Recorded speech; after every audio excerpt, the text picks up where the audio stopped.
os melhores erram. Mesmo os mais habilidosos, os mais influentes, os mais experientes, os mais treinados, os mais sábios, os mais capazes, os mais fortes e competentes, também erram. Afinal, errar é algo que faz parte da nossa humanidade. E é muito interessante que a Bíblia não esconde os erros, mesmo daqueles homens especiais, notáveis, que foram servos do Senhor. Nós sabemos, por exemplo, que Noé embebedou-se. Sabemos que Abraão mentiu. Sabemos que Jacó enganou. Sabemos que Arão fez um bezerro de ouro. Sabemos que Davi adulterou. Sabemos que Elias desesperou-se. É curioso, irmãos, porque outros livros de grandes tradições religiosas não falam sobre isto. O Corão, por exemplo, o livro muçulmano sagrado, não mostra falhas nos profetas. Os muçulmanos ficam muito zangados quando encontram essas histórias na Bíblia. É uma das razões pelas quais eles dizem que a Bíblia foi adulterada. Porque eles não admitem que, por exemplo, Noé tivesse se embebedado ou que Davi tivesse adulterado. Mas exatamente porque essas histórias estão na Bíblia é que nós sabemos que ela é a palavra de Deus. Porque não existem homens perfeitos. E quando a palavra do Senhor nos mostra os erros daqueles que eram os melhores, não é para que nós olhemos para eles como se eles fossem menos do que foram, mas para que nós possamos aprender também com os seus erros, possamos estar atentos, porque qualquer um pode falhar. E quando falamos sobre os melhores, estamos a falar também de Moisés, e também ele errou. Vamos abrir as Bíblias, irmãos, Números capítulo 20, tentar perceber o que é que aconteceu realmente neste texto, muitas vezes mal compreendido. Nós estamos a acompanhar este ano desde janeiro e acho que não vamos conseguir acabar dentro deste ano, mas também não estamos aqui a contar, não é? O interessante é vermos com calma e aprendermos realmente, mas estamos a caminhar com o povo, não é? E damos agora um salto significativo na história, porque o próprio texto bíblico assim o faz. E em Números capítulo 20, o primeiro versículo diz assim: chegando os filhos de Israel, toda a congregação ao deserto de Zim, no mês primeiro, o povo ficou em Cádiz e Miriam morreu ali e ali foi sepultada. A grande maioria dos estudiosos entende que este primeiro mês mencionado aqui é o primeiro mês do 40º ano de peregrinação no deserto. Ou seja, a história simplesmente pula 40 anos. Se os irmãos se lembram, nós estávamos a ver o povo em Cádiz, o povo está diante da terra prometida, envia espias, os espias voltam, dão um relatório, o povo fica com a maioria dos espias que diz que é impossível conquistar aquela terra. Deus fica profundamente triste e irado com o povo e informa que toda aquela geração de 20 anos para cima vai morrer no deserto, porque eles vão ficar 40 anos ali. E a história simplesmente avança, porque são 40 anos monótonos, passados a peregrinar pelo deserto, os acontecimentos não seriam dignos de grande informação, e portanto nós chegamos aqui. Por que entendemos isto? Bem, mais à frente nós lemos que Arão morreu no 5º mês do 40º ano, e esta informação é dada no fim deste capítulo, e portanto se ela é dada no fim deste capítulo, nós compreendemos que no princípio do capítulo estamos a falar do primeiro mês do mesmo ano, ou seja, no ano 40º da peregrinação, está a terminar de morrer a geração que não vai entrar na terra prometida. E no primeiro mês morre Miriam e no 5º mês vai morrer Arão. Eles eram os líderes principais, ainda vivos, desta geração que Deus tinha dito que não ia entrar na terra prometida. E ao falar sobre os melhores que falham, Miriam também, apesar de ser uma líder, apesar de ter sido uma personagem usada por Deus na sua infância ainda, para ser instrumento na salvação do seu irmão, ela também falhou ao levantar uma rebelião contra ele. E por causa disto ela não vai entrar na terra prometida. A seguir, a partir do versículo 2, nós encontramos então a falha, o erro que vai impedir Moisés de entrar na terra santa. E diz o texto: E não havia água para a congregação, e então se congregaram contra Moisés e contra Arão, e o povo contendeu com Moisés e falaram, dizendo: Oxalá tivéssemos expirado quando expiraram nossos irmãos perante o Senhor. E por que trouxeste a congregação do Senhor a este deserto para que morramos ali nós e os nossos animais? Por que nos fizeste subir do Egito para nos trazer a este lugar mau? Lugar não de semente, nem de figos, nem de vide, nem de romãs, nem de água para beber. Então Moisés e Arão se foram de diante da congregação à porta da tenda da congregação e se lançaram sobre os seus rostos, e a glória do Senhor lhes apareceu. E o Senhor falou a Moisés, dizendo: Toma a vara, ajunta a congregação, tu e Arão, teu irmão, e falai à rocha perante os seus olhos, e dará a sua água. Assim lhes tirarás água da rocha, e darás a beber à congregação e aos seus animais. Então Moisés tomou a vara de diante do Senhor, como lhe tinha ordenado, e Moisés e Arão reuniram a congregação diante da rocha, e disse-lhes: Ouvi agora, rebeldes, porventura tiraremos água desta rocha para vós? Então Moisés levantou a sua mão e feriu a rocha 2 vezes com a sua vara, e saíram muitas águas, e bebeu a congregação e os seus animais. E o Senhor disse a Moisés e a Arão: Porquanto não crestes em mim, para me santificar diante dos filhos de Israel, por isto não metereis esta congregação na terra que lhes tenho dado. Estas são as águas de Meribá, porque os filhos de Israel contenderam com o Senhor e se santificou neles. Nós temos aqui um texto, uma passagem que parece repetir aquilo que nós já tínhamos visto em Êxodo capítulo 17. Em Êxodo 17 nós temos um episódio semelhante naquilo que vai ser chamado Massá. A palavra significava prova, aqui Meribá significa disputa ou contenda ou rebelião. O povo precisava de água, e é claro que a água é fundamental para a sobrevivência, e falta de água no deserto enfim, é meio caminho andado para a morte. Mas o que impressiona neste texto, inicialmente, é a linguagem usada pelo povo, pela congregação, porque estamos a falar de uma nova geração. Tinham-se passado 40 anos, é esta geração que está a queixar-se com Moisés. Eram crianças no tempo em que os seus pais reclamaram que não havia água e que iam morrer. E no entretanto, passados 40 anos, ao ouvi-los, parece que estamos a ouvir exatamente as vozes dos seus pais. Triste, irmãos, porque parece que a atitude dos pais passou para os filhos. E aqui fica a primeira lição para nós. A nossa atitude acaba por ser transmitida às nossas gerações, tanto as positivas quanto as negativas. A atitude de bênção, a atitude de gratidão, a atitude de louvor, a atitude de confiança, de satisfação. A palavra de bênção pode ser aprendida e pode passar aos nossos filhos. Também a atitude rebelde, de queixa, de crítica, de apontar o erro, de viver constantemente a reclamar, também vai passar. E estes filhos, afinal de contas, aprenderam com quem? Com quem é que eles aprenderam a falar estas coisas? Como é que estes filhos estão a dizer, exatamente como os seus pais, porque nos fizeste subir do Egito? É provável que muitos destes que faziam parte da congregação não tinham vivido no Egito. Em 40 anos, muita gente tinha nascido. E muitos destes já tinham crescido e nascido e crescido depois que o povo tinha saído do Egito.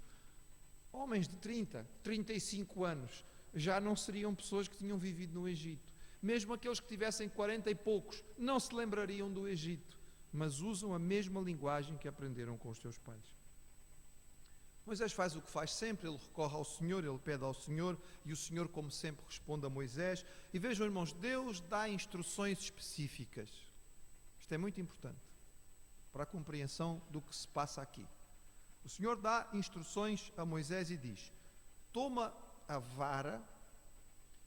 Provavelmente estamos a falar de uma outra vara, de uma vara nova. Aquela vara inicial, os irmãos lembram-se, ela serviu de prova para Israel.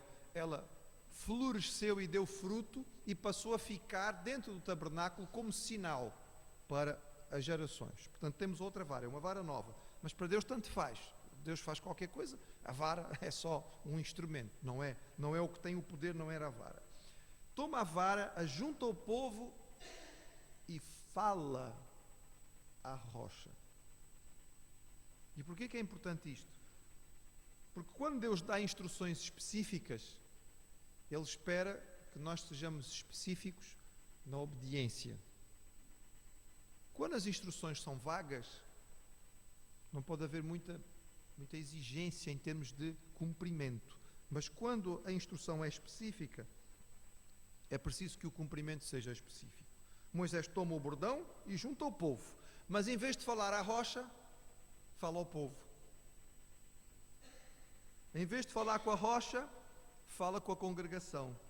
Zangado, irado. E depois, em vez de falar à rocha, bate. 2 vezes. Isso era o que tinha sido feito antes. Isto era o que tinha sido ordenado em Êxodo 17. E lá tinha funcionado. E aqui funciona também. E logo a seguir, nós vemos que o Senhor fala com Moisés. Aparentemente correu tudo bem, mas o Senhor imediatamente manifesta a sua insatisfação. E diz a Moisés: não vais entrar na terra prometida por causa disto. É comum, irmãos, que nós fiquemos um pouquinho perplexos durante a severidade desta punição. Caramba, Moisés tinha sido um servo fiel durante 42 anos. Tinha aturado este povo durante 42 anos. Tinha, enfim, aguentado até aqui. Estamos a falar de um homem que já teria 120 anos. Mas, no entretanto, temos que olhar para o texto e tentar perceber porque é que isto é feito desta maneira e porque Moisés acabou por sofrer esta punição. E a primeira coisa, irmãos, e a básica, a mais importante de todas, é isto: Moisés desobedeceu. É tão simples quanto isto. Deus disse: fala, e Moisés bateu. Ele não obedeceu. E se há uma coisa que a Bíblia nos ensina, irmãos, é que para Deus é mais importante a obediência do que o resultado. Nós interpretamos ao contrário. Para nós, se os resultados forem bons, os meios nem sempre nos preocupam muito. Nós temos muita tendência de achar que os fins justificam os meios. Mas correu tudo bem, a água saiu, o povo foi saciado. Mas há vários episódios bíblicos em que há sucesso e Deus não fica feliz. Este é um deles. Outro muito conhecido, é mais fácil citar os conhecidos, é o de Saul. Deus manda Saul lutar contra os amalequitas, derrotá-los e eliminá-los. E Saul vai lá e tem uma grande vitória. E ao fim da grande vitória, Deus diz a Saul: não quero mais saber de ti como rei. És um mau rei, desobediente. E para mim é mais importante obedecer do que sacrificar. Eu vou buscar um homem segundo o meu coração para reinar sobre a minha nação. Mas espera aí, Senhor, o sucesso foi completo. Ele derrotou os amalequitas cabalmente e trouxe os animais dos amalequitas para oferecer como sacrifício. Mas não foi isso que Deus mandou. Deus disse: vai lá, elimina tudo e todos, não é para sobrar nada para contar a história. E o Saul ainda tentou se desculpar: não, mas eu trouxe para fazer sacrifícios. Não foi isso que eu pedi. Quando eu peço coisas específicas, é para cumprir de forma específica. Ele é rejeitado pelo Senhor e Deus diz que vai procurar um homem segundo o seu coração. Leia-se: um homem obediente. E se os irmãos lerem a história de Davi, uma das marcas impressionantes de Davi é esta: constantemente ele procurava o Senhor. Ele foi um general que não perdeu nenhuma batalha, porque antes de cada batalha ele perguntava ao Senhor: Senhor, como é que eu faço? Vai por aqui. Ele ia. Senhor, como é que eu faço nesta? Não, desta tu não vais de frente, vais por trás. Ok. E ele ia. Senhor, e agora o que é que eu faço? Agora não vais nem de frente nem de trás.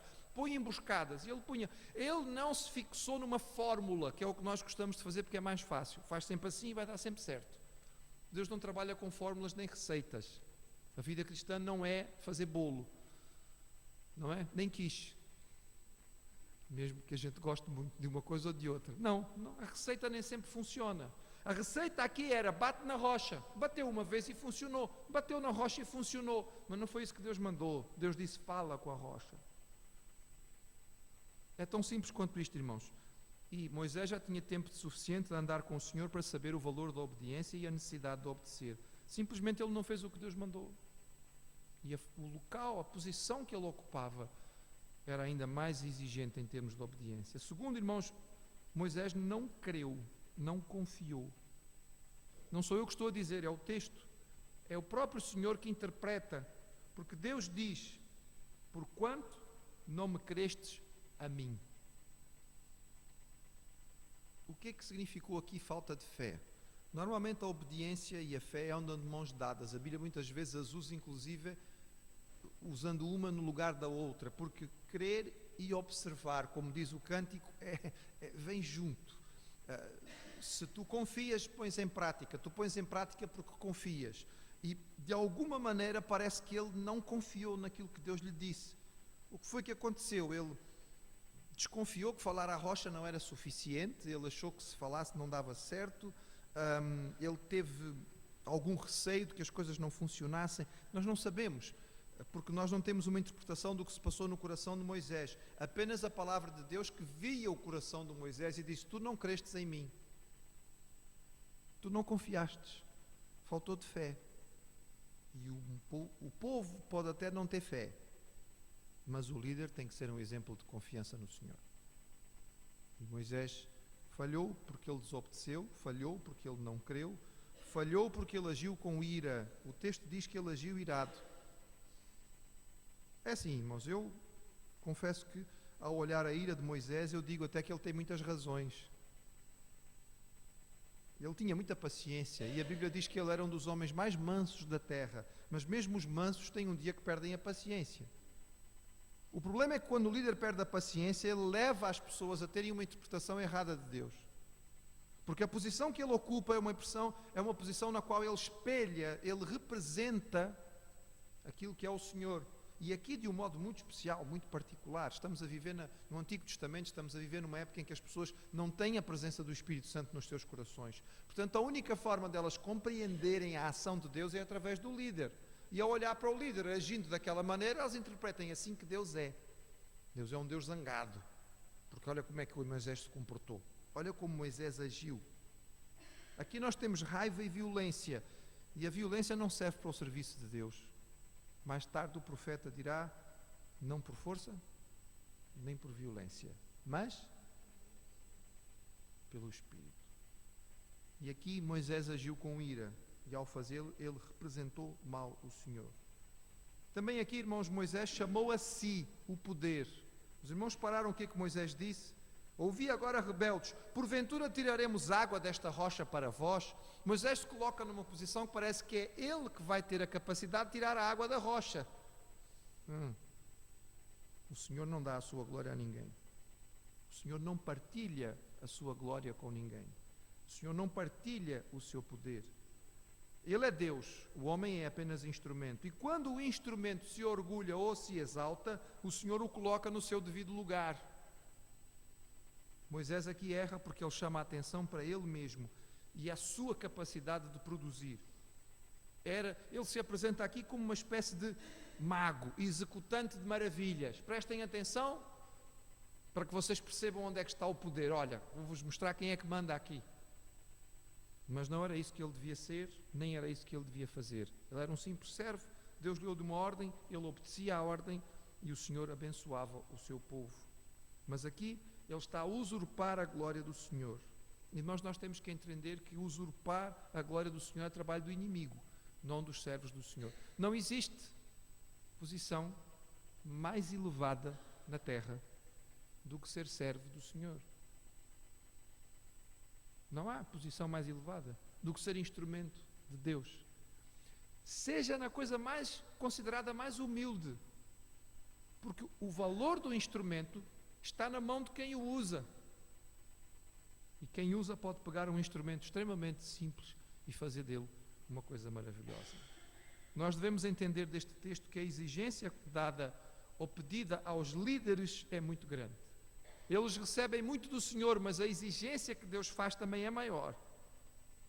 É por isso que depois no Novo Testamento nós ouvimos a palavra dizer que devemos interceder pelos líderes, sabendo que eles vão passar por um julgamento mais severo.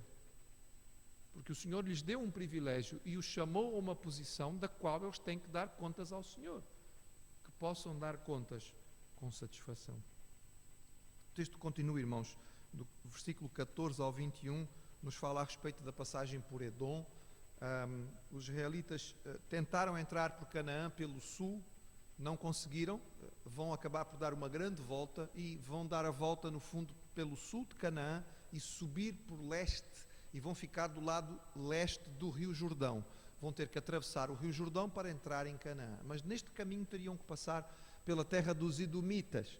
E Moisés pede autorização, muito polidamente, muito respeitosamente, ao rei de Edom para passar pela terra, mas o rei de Edom não permite, os Edomitas não permitem, e chegam mesmo a mandar uma tropa para enfrentar Israel. E Deus diz: não, os Edomitas são uma nação irmã, vocês não vão lutar contra eles, eu não vou vos dar força para lutar contra os Edomitas, desviem-se.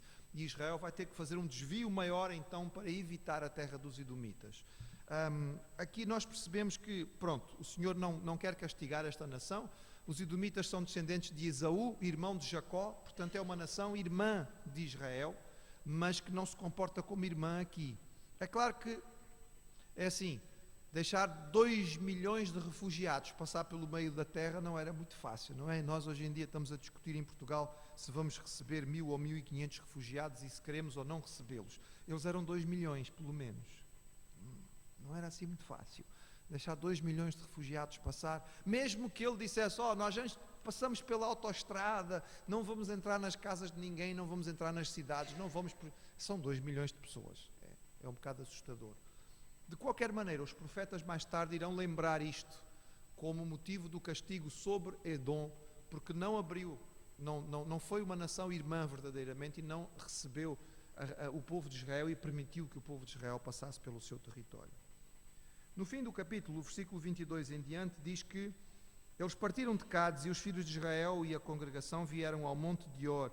E o Senhor falou a Moisés e a Arão, dizendo: Arão recolhido será aos seus povos, porque não entrará na terra que tenho dado aos filhos de Israel, porquanto rebeldes fostes à minha palavra nas águas de Meribá. Toma Arão e a Eleazar, seu filho, e faze-os subir ao monte de Or. E desce para Arão os seus vestidos e veste-o a Eleazar, seu filho, porque Arão será recolhido e morrerá ali. Fez, pois, Moisés como o Senhor lhe ordenara, porque subiram ao monte de Or perante os olhos de toda a congregação. E Moisés despiu a Arão os vestidos e os vestiu a Eleazar, seu filho, e morreu Arão ali no cume do monte. E desceram Moisés e Eleazar do monte. E vendo, pois, a congregação que Arão era morto, choraram a Arão 30 dias, isto é, toda a casa de Israel. Estamos a ver aqui o fim da geração, não é? Miriam já morreu, agora vai morrer Arão. Nós temos aqui uma mudança simbólica de sumo sacerdócio, sobe o pai e o filho, são tiradas as vestes de Arão, são vestidas em Eleazar e logo a seguir então Arão parte para a glória. Há poucos episódios na Bíblia em que há uma informação tão específica sobre a data da morte, não é? É dito a Arão: sobe ao monte porque vais morrer lá em cima. Pronto. Ele pelo menos não teve nenhuma dúvida sobre o dia e a hora. Não acontece normalmente isto assim desta maneira. O tempo de lamentação habitual era 7 dias. 7 dias. Mas aqui nós vamos ter 30 pela importância do personagem, certo? Temos a compreensão de que temos aqui um sumo sacerdote, o primeiro sumo sacerdote do sistema sacerdotal sacrificial estabelecido pelo Senhor. E por causa da sua importância, sendo que Arão foi o porta-voz, não é? Foi o mensageiro que Moisés usou durante grande parte do seu processo, daí a sua importância e daí o povo ter gasto tanto tempo em lamentação. As peregrinações ainda não terminaram, ainda não chegamos a Canaã e ainda temos uma série de peripécias pelo caminho, mas vamos continuar a vê-las na próxima semana. Eu queria que nós guardássemos neste texto de hoje, irmãos, esta necessidade de reverência. Até os melhores erram. Se Moisés, que era um homem tão próximo de Deus, uma comunhão tão extraordinária, poucos personagens na Bíblia que estiveram tão próximos de Deus quanto Moisés. Se Moisés errou, significa que nós temos que estar muito atentos. Foi-nos dado um privilégio diferente. Nós temos a presença do Espírito Santo em nossos corações como alerta, como o consolador, mas também o exortador, aquele que está ao nosso lado para nos chamar a atenção. Vamos ser sensíveis à sua voz para podermos viver da maneira que o Senhor quer que nós vivamos.